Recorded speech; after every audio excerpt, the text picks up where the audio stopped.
start teaching my team how to properly plan things out.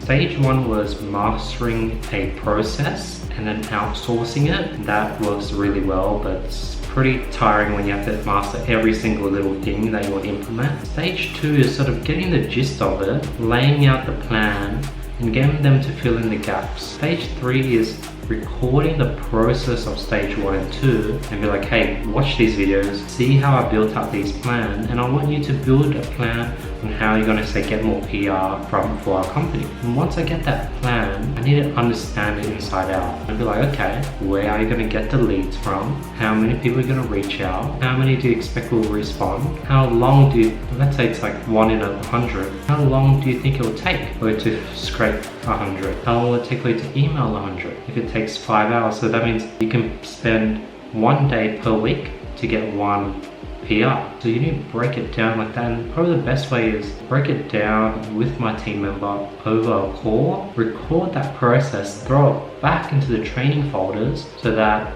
the next person, when they build out a new plan they want to implement, they can make sure it's more in depth. So when they bring it to me, when they jump on a call with me to show me what they plan to do, I'll be able to critique it and throw it back, and become this ever-ending loop. So I can get really solid plans from people to execute the things that we need to better the company. But when you first get started, keep things easy, just do it. Like, there's so many times I've passed things on that I haven't personally mastered and it just failed.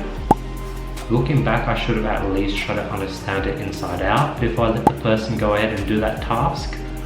Because at least if I were able to understand inside out, I could see all the holes and all the gaps in it and question things that won't work. Not set realities for that team member, because when you set realities and say, hey, you're going to have to reach out to at least 100 to get 1 person to accept your request, it's much easier for them to reach out to 100 people. But if you don't set that expectation, they might give up at 20, and that's why as we've expanded and we've spread ourselves thin, nothing started getting results. Super tired, I'm gonna go sleep now.